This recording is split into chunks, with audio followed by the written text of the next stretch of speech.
Bashar al-Assad issues decree on granting all state employees 4,000 Syrian pounds as monthly compensation for their living. Under the patronage of President Bashar al-Assad, the 26th Conference of the General Union of Workers' Syndicates starts in Damascus. The army secures the evacuation of 1,500 people who fled Douma to escape the terrorist groups there.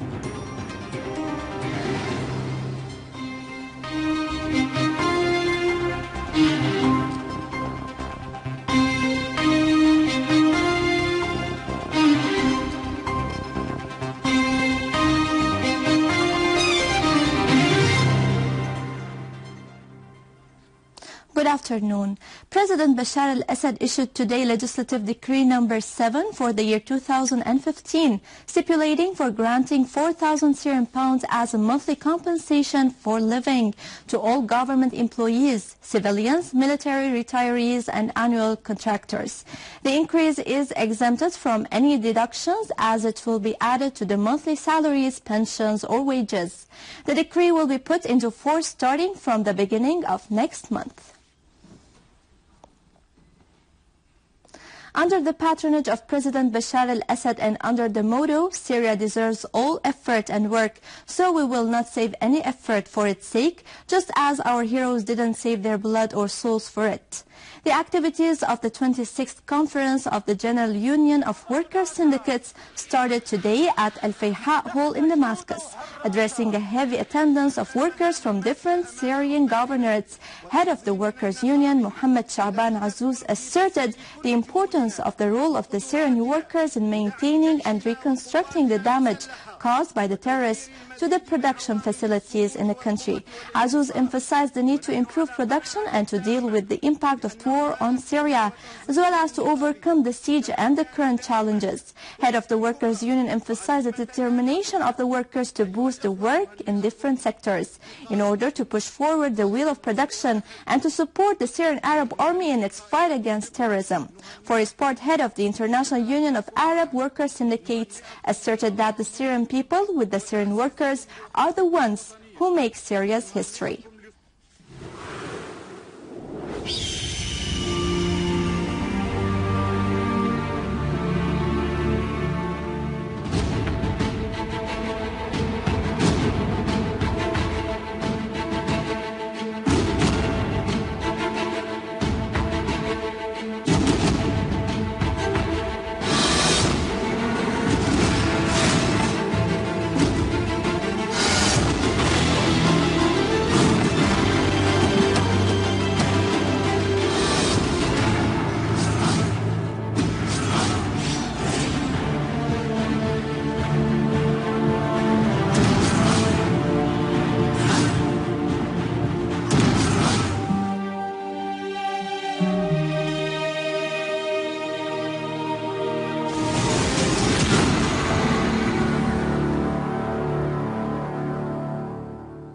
Syrian Arab Army Units secured the evacuation of dozens of families that had resorted to the army to flee from the villages and farms of Douma and eastern Ghouta.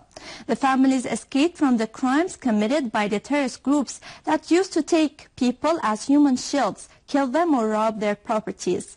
A military source said that the Syrian Arab Army units safely evacuated about 1,500 people, mostly women and children, and carried them to a temporary shelter in Qudsiya in Damascus' western countryside, where all basic needs were provided.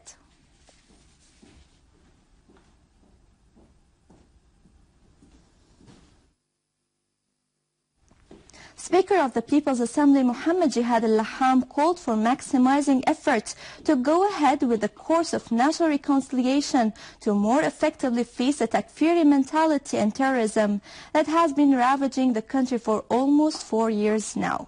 Al-Laham's remarks came during a meeting with a number of senior religious and social figures and representatives of national reconciliation committees from the neighborhoods of Rukn al-Din and Wadi al-Masharia in the city of Damascus and Al-Kiswa town in the countryside. Al-Laham had also met with the social and religious figures in Sahnaya and Ashrafiyya Sahnaya towns in Damascus countryside. Such meetings with dignitaries, senior figures and reconciliation committees representatives have been intensified over the past period within intensified efforts by the Parliamentary National Reconciliation Committee to push for making more local reconciliations all across the country. The many cases of reconciliations which have been made nationwide have greatly contributed in restoring security and stability in the areas where they occurred. In Idleb countryside, the Syrian Arab Army units eliminated huge numbers of terrorists, some of whom were foreigners. Furthermore, military sources said that units from the Syrian Arab Army killed and injured terrorists in Ain al-Ghazal town and some areas next to Jisr al-Shughur. Also in Quneitra countryside, tens of terrorists were killed during the Syrian military operations after destroying their weaponry and ammunition, in addition to other military operations by the Syrian Arab Army units that eliminated and destroyed the terrorist hideouts in Busra al-Sham in Daraa countryside. Australian authorities have opened an investigation to probe into the threats made by the Australian terrorist Suhan Abu Rahman, who joined ISIS for carrying out terrorist attacks in Australia. In Britain, police have detained a woman at London airport on suspicions of carrying out terrorist attacks and joining terrorist organizations. In Germany, police have received calls threatening of attacking train stations. German authorities have said that security measures have been tightened at railway stations in Berlin and Dresden. The finals of the Syrian Scientific Olympics for this season have started at Sheraton Hotel in Damascus. 381 youth from all governorates participated in the Syrian Scientific Olympics finals for select the top student in Syria in the mathematics, physics, chemistry, natural science and informatics. Today the questions are very difficult. In particular, I'm talking about chemistry because chemistry we try to match the people around the world, how they select their students, and our students by the way, last year and the year before, we offered 3 medals, international medals in Moscow and in Vietnam. And these 3 medals are very, very important for Syrian students and for the Syrian student in the future, because we are looking for some top students to be researchers in the future. This is very important and very difficult job, but with gathering all the members of the committees in chemistry, physics, and so on, we doing our best to find out these students, and we are success so far. And this year in particular, we have more than 42,000 students participating in the competition. This competition that means that most students, most families, try to encourage their child or their students to participate in this world activities, which is very important in the future. Thank you very much. Thanks. My name is Ayman. I am from Al-Quneitra. I come for here to do an exam in physics.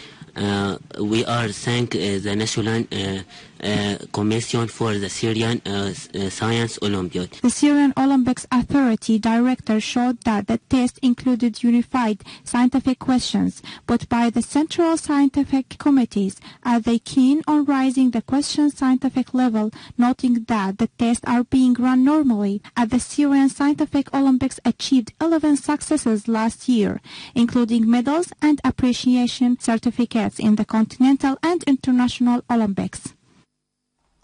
With this, we conclude our news for today. Thank you for watching. For more details about Syria and the region and to view this bulletin again, you can always visit our website in English, syriaonline.sy. Now to latest business and market news with Serena, but after a short break.